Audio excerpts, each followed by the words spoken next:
최근 대중문화예술의 다양성이 강조되고 있습니다.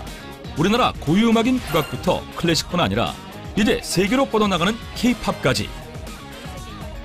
때문에 현직에 있는 음악 교사들에게도 더욱 폭넓은 음악의 교육이 요구되고 있는데요. 변화하고 있는 대중문화 예술, 그 중심에 있는 음악 교육에 대해 집중 파헤쳐보도록 하겠습니다.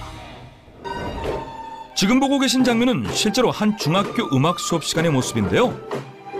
학생들은 피아노부터 바이올린, 장구 등 다양한 악기를 연주하고 있습니다. 재능과 관심 있는 분야가 각자 다른 학생들. 그런데 한 명의 교사가 이 모든 걸 다 가르친다고 합니다. 클라리넷을 전공했고요. 그런데 음악 교사들은 여러 분야의 음악을 가르쳐야 되기 때문에 자신의 전공 외에도 많은 분야의 음악들을 다양하게 공부해야 합니다. 학생들의 예술 문화를 책임지고 가르쳐야 하는 음악 교사인 만큼 요구되는 분야가 다양한 건데요. 그래서 이 모든 과목을 함께 교육하는 장소가 있다고 합니다. 응용 반주는 물론 범주범창과 국악, 판소리, 그리고 단소까지. 여기에 소리를 듣고 악보에 쓰는 청음 포함해 배워야 할 내용이 정말 많습니다. 임용시험에서는 실기 과목만 3과목에서 6과목에 해당하는 과목들을 시험으로 보고 있어요. 실기시험 6과목의 모든 수업이 현 음악교육과정에 포함되는 내용이라는 겁니다. 그런데 전공이 아닌 과목을 공부하는 게 쉽지 않을 텐데요. 그래서 학원에서는 수업뿐 아니라 실제 실기시험처럼 모의고사를 강사들 앞에서 진행한다고 합니다. 실전에서 긴장하지 않도록 철저하게 미리 연습을 하는 겁니다. 저희는 실기 모의고사나 아니면 연습실 무료 개방, 첨삭과제 같은 시스템들을 활용을 해서 선생님들이 효율적인 학습을 하실 수 있도록 다양하게 지원하고 있습니다. 부족한 부분은 1:1 지도를 통해 진행하고 있는데요. 맞춤형 학습으로 예비교사들의 부족한 점을 정확히 파악해 관리해주는 겁니다. 1:1로 수업 받으니까 제가 부족한 부분에 대해서 수업 받고 집중할 수 있어서 좋고요. 다른 사람 눈치 보지 않고 수업할 수 있어서 더 좋은 것 같아요. 많은 과목을 준비하는 부담감을 좀 더 체계적인 시스템 덕분에 덜 수 있는 겁니다. 그런데 이건 동영상 강의 아닌가요? 왜 혼자 동영상을 보고 따로 연습을 하는 거죠? 학습 전에 미리 영상을 보고 연습해서 수업에 들어오는 거꾸로 학습법인데요. 실력 향상도 빠르고 진도도 많이 나갈 수 있어서 좋아요.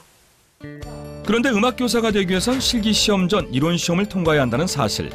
이론 과목도 서양음악과 교육학, 화성학 등 여러 분야를 공부해야 한답니다. 그러니 수업 열기가 이렇게 뜨거울 수밖에요.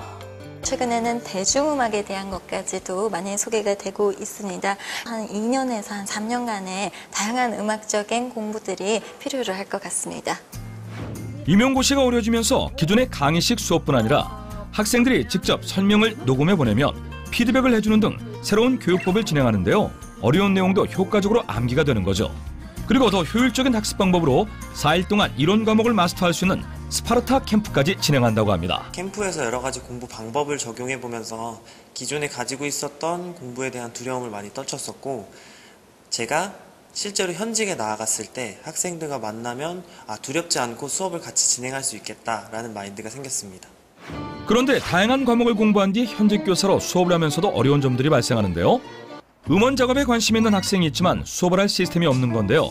때문에 이곳에선 음원 파일을 간단하게 만들 수 있도록 작곡가가 힘쓰고 있답니다. 그리고 학생들도 요새 작곡을 많이 하는 추세이기 때문에 선생님들이 이 강의를 보고 학생들에게 작곡을 잘 지도할 수 있다면 서로에게 서로 기쁜 수업 시간이 되지 않을까 그렇게 생각합니다. 공부하기도 어렵고 합격하기는 더더욱 어려운 음악 임용시험. 이제 두렵지 않겠죠? 가장 좋은 음악은 사람에게 마음에 울림을 주는 소리라고 하죠. 저희도 우리 음악 선생님들이 학생들에게 그리고 또 대중들에게 더 좋은 마음의 울림을 줄 수 있도록 실력 향상하는 데 더 큰 도움이 될 수 있도록 힘껏 노력하겠습니다. 예비교사의 땀방울이 가득한 이곳. 학생들에게 문화예술 교육을 알린다는 사명감으로 지금도 열정을 쏟고 있을 텐데요. 힘든 과정에도 좌절하지 않는 예비교사들의 미래를 응원하겠습니다.